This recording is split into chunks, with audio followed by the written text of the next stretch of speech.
Good morning and welcome to Budget Model Railways. So another little update actually on the shed layout, because I was down here last night tinkering around and I decided to do something a bit different. So we've got this hill and incidentally there's the latest lot of grass there, all done and all nice and solid. And I've got the embankment there paper mache'd and painted, ready to go. But the idea initially was to have this hill very similar to the look of the rest of the layout. So very sort of countryside and trees. But I did think it'd be nice to do something different.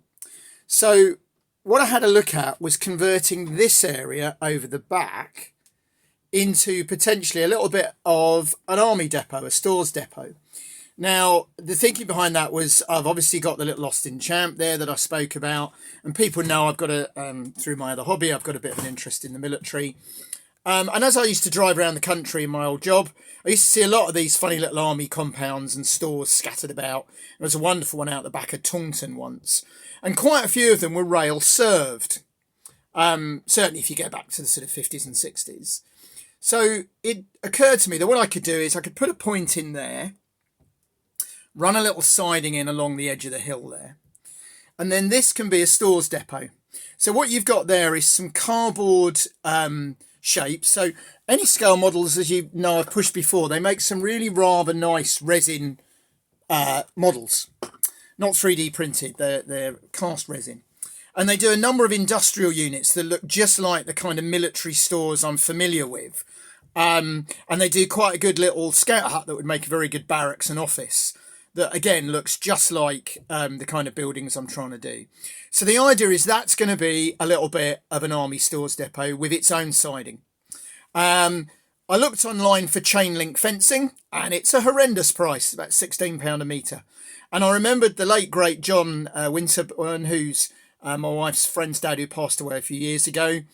And he showed me how to use, it's called tulle. It's a kind of fabric mesh that's used in dressmaking. So my wife's a dressmaker, so I spoke to her and found out all about it. And I've got a whole metre coming for £2. In fact, I'll have enough to do about 3 metres of fencing for about £2 off eBay, and I'll show you that when I get it. So the idea was I've used the cardboard cutouts there to play around with where the buildings would fit. And we have a little guard room there. It'll have a fence all round it, a gate for the siding. And then this will still then be a little bit of a village. We'll have the chapel, not that, I'll move that out of the way. We'll have the chapel there, possibly the barn or maybe a vicarage. That bank will all be trees. I'm playing with the gimbal mounted camera mount, which is working quite well today. So that will all be trees through there. I'll probably put a little cottage over in the back just to blend the back scene on and put that on a bit of a hill. So this now is coming along quite quickly. Today when I've finished filming, I'm going to stick the grass down, the scatter down on the rest of that bank and cut the place out for the siding there. And then I've ordered the buildings from Any Scale Models.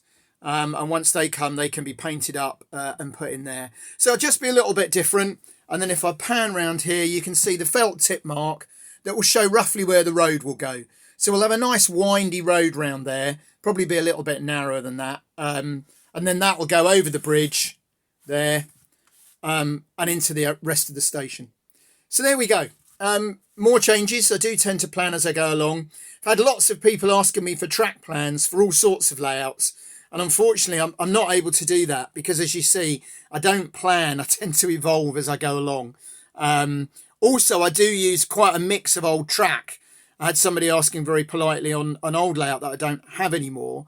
And the problem is I use track that's not even available anymore from my old second-hand pile. So it is a bit tricky. But there we go. So quite a lot going on. I think then that will have quite a nice look, the whole layout. And that'll be quite good. So still very busy with the Army Cadets. I'm not getting quite as much model railways done as I would like. Hence not quite so many videos. I have made the decision that for the Sompting show in May, I am going to take my N-Gauge freelance layouts rather than persevere with the big 001. I'm simply not going to have the time now to get it finished. But I'm going to do it a bit interactive. So I'm going to take my latest N-Gauge freelance shunting layout and let people actually have a go at shunting. So it'll be interactive. That's May the 13th, I think, if anybody wants to put it in their diaries. That's at Something. It's a great show, and we're really looking forward to going this year. So there we go. Still a bit more progress on the shed layout, and I'm hoping to get some more done. Hope you're enjoying your model railways, whatever they are.